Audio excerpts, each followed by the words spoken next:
अस्सलाम वालेकुम वरहमतुल्लाहि वबरकातुहू। अल्लाह ताला ने कुरान करीम में उलमाए बनी इसराइल और उलमाए नसारा की एक सिफ़त ये बताई है कि वो हक़ को छुपाते थे, और नबी करीम सल्लल्लाहु अलैहि वसल्लम ने ये बताया कि उनकी उम्मत के आखिरी ज़माने में भी लोग यहूद और नसारा के मुशाबे हो जाएंगे। चुनांचे आज भी अहमदियत के मुखालिफिन उलमा यही काम करते हैं, यानी वो हक़ को छुपाते हैं। और उस सिलसिले में एक मिसाल जो मैं आपके सामने रखने लगा हूँ, वो ऐसी हदीस है जो ख़त्म नबूवत के दलील के तौर पर, यानी उनका जो नज़रिया ख़त्म नबूवत का, उसकी दलील के तौर पर हमारे सामने रखते हैं, जिसमें ये कहा गया है कि क़यामत कायम नहीं होगी जब तक कि 30 झूठे दज्जाल ज़ाहिर ना हो जाएं, और मैं ख़ातमुन नबीन हूँ और मेरे बाद कोई नबी नहीं। यानी ये अल्फाज उसमें आते हैं, अना ख़ातमुन नबीन ला नबी आबादी। अब ये हदीस जो है ये इस दलील के तौर पर पेश की जाती है कि ख़ुद नबी करीम सल्लल्लाहु अलैहि वसल्लम ने बताया कि मेरे बाद 30 झूठे आएंगे और मैं तो ख़ातमुन नबीन हूँ, और दावा करेंगे कि वो अल्लाह के रसूल है, हालांकि मैं तो ख़ातमुन नबीन हूँ, मेरे बाद नबी कोई नहीं है। तो ये दलील हमारे सामने रखी जाती है। इसका आम तौर पर हम ये जवाब देते हैं कि इसमें 30 का ज़िक्र है। अगर सारे झूठे आने होते तो फिर नबी करीम सल्लल्लाहु अलैहि वसल्लम फरमाते हैं कि जो भी आएगा झूठा होगा, लेकिन 30 का लफ्ज़ इस्तेमाल फरमाया। इसका मतलब ये है कि 31वां सच्चा होगा। ये हमारी तरफ से दलील दी जाती है। उसके अलावा एक और दलील ये है कि सही मुस्लिम की शरह अकमालुल अकमाल में ये लिखा है कि हुज़ूर सल्लल्लाहु अलैहि वसल्लम के ज़माने से लेकर अब तक, यानी उस वक़्त जब ये शरह लिखी जा रही थी और इसके लिखने वाले अबी अब्दुल्ला मोहम्मद बिन यूसुफ असनसी अल हुसैनी हैं, जिनकी वफ़ात 895 हिजरी में हुई।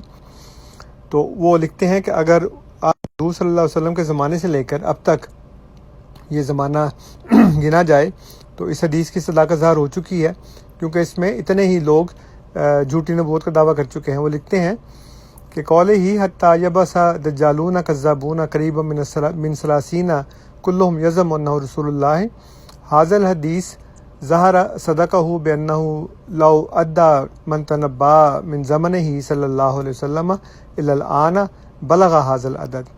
यानी उनका ये कौल कि यहाँ तक के 30 के करीब झूठे दज्जाल ज़ाहिर ना हो जाएं, मबूस ना हो जाएं, और उनमें से हर एक ज़ोम करेगा कि वो अल्लाह का रसूल है। तो वो लिखते हैं कि इस हदीस की सदाकत ज़ाहिर हो चुकी है, क्योंकि अगर हम हुज़ूर सल्लल्लाहु अलैहि वसल्लम के ज़माने से लेकर अब तक गिने उन लोगों की तादाद को जिन्होंने झूठी नबूवत का दावा किया, तो ये अदद पूरा हो चुका है। इलल आन बलगा हाज़ल अदद। तो इस वक्त तक ये जो तादाद है वो पूरी हो चुकी है। तो पहली बात तो ये है कि 30 का कहा था, सबका नहीं कहा था। इसका मतलब ये है कि 31वां तो सच्चा होगा। दूसरी बात ये है कि शरह मुस्लिम अकमालुल अकमाल के तहत ये तादाद पूरी हो चुकी है। वो गवाही देते हैं कि इस हदीस की सदाकत ज़ाहिर हो चुकी है। तीसरी बात ये है कि ख़ुद ये नबी करीम सल्लल्लाहु अलैहि वसल्लम के बाद एक नबी के आने का अकीदा रखते हैं, और वो हज़रत ईसा अलैहिस्सलाम हैं, तो वो नबी अल्लाह है। चुनांचे इसका मतलब ये है कि वो जो आएंगे तो वो सच्चे होंगे, लेकिन उनसे पहले 30 जो हैं वो झूठे गुजर चुके होंगे। ये तो वो आम तौर पे दलाइल हैं जो हम देते हैं। लेकिन अब ये देखें कि इन्होंने हक़ को कैसे छुपाया है। हक़ को इस तरह छुपाया है कि ये हदीस जो है ये सियासता की 6 में से 5 किताबों में आई है, और 6 दफ़ा आई है, यानी एक किताब में ही 2 दफ़ा है। और 6 में से 3 मरतबा इसके रावी हज़रत अबू हुरैरा रज़ियल्लाहु ताला अन्हु हैं, और 3 मरतबा इसके रावी हज़रत सौबान रज़ियल्लाहु ताला अन्हु हैं, जो नबी करीम सल्लल्लाहु अलैहि वसल्लम के आज़ाद करदा ग़ुलाम थे। बुखारी किताबुल फ़ितन में ये हदीस हज़रत अबू हुरैरा रज़ियल्लाहु ताला अन्हु से मरवी है, और इसमें ये अल्फाज अना ख़ातमुन नबीय्यीन ला नबी आबादी नहीं हैं। फिर उसके बाद मुस्लिम में भी हज़रत अबू हुरैरा से ही मरवी है, और उसमें भी ये अल्फाज नहीं हैं। फिर उसके बाद अबू दाऊद में किताबुल फ़ितन में ये हज़रत सौबान से मरवी है, और इसमें ये अल्फाज हैं। फिर जामे तिरमिज़ी में ये हदीस 2 दफ़ा है। एक दफ़ा तो हज़रत अबू हुरैरा से ही है, और एक दफ़ा हज़रत सौबान से है। वो हदीस जो हज़रत अबू हुरैरा ने रवायत की है उसमें ये अल्फाज नहीं हैं, और वो हदीस जो हज़रत सौबान रवायत करते हैं उसमें ये अल्फाज हैं। उसके बाद इब्न माजा किताबुल फ़ितन में भी ये हदीस हज़रत सौबान से ही मरवी है, लेकिन उसमें ये अल्फाज नहीं हैं। تو اب آپ یہ دیکھیں کہ 6 میں سے 4 مرتبہ اس حدیث میں یہ الفاظ نہیں ہیں اور 2 مرتبہ ہیں. 3 مرتبہ حضرت ابو ہریرہ سے روایت ہے اور اس میں الفاظ قطعاً نہیں ہیں بالکل بھی. اور 3 جو حضرت ثوبان سے مروی ہیں اس میں 2 دفعہ ہیں، 1 دفعہ نہیں ہے. یعنی وہی صحابی جو اس حدیث کو بیان کرتے ہیں اور آخر میں بیان کرتے ہیں کہ انا خاتم النبیین لا نبی بعدی، انہی سے یہ روایت مروی ہے ابن ماجہ کے اندر، اور اس میں یہ الفاظ نہیں ہیں.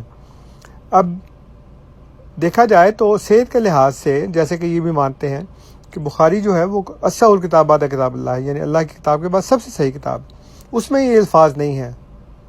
مسلم میں بھی الفاظ نہیں ہیں جس کے دوسرے نمبر پہ اس کی حیثیت ہے بخاری کے بعد.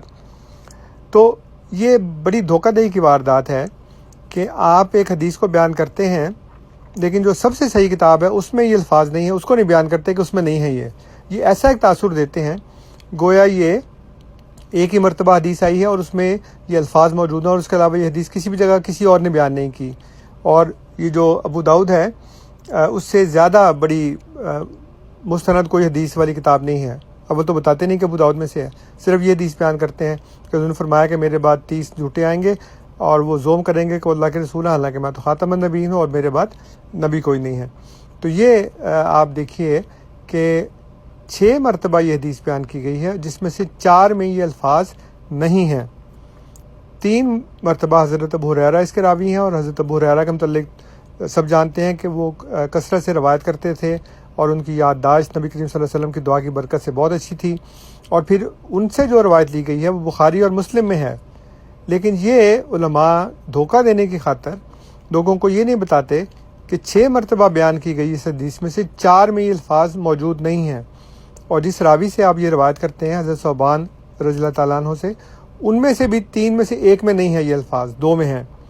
تو یہ درست ہے یا یہ غلط ہے یہ ایک الگ بات ہے، لیکن یہ بتانا چاہیے کہ ہم جو بیان کر رہے ہیں وہ صرف وہی نہیں ہے بلکہ اس کے علاوہ اور بھی ہے، تاکہ تحقیق کرنے والے دیکھیں اور ان کے اوپر حق کو چھپانے کا الزام نہ آئے. تو یہ ان علماء کی دھوکہ دہی اور یکتمون الحق کا ایک ثبوت ہے کہ 30 جھوٹے دجالوں والی حدیث بیان کرتے ہیں اور خود اس کے متعلق دجل کرتے ہیں. اللہ تعالیٰ محفوظ رکھے اور ہدایت دے. السلام علیکم ورحمۃ اللہ وبرکاتہ.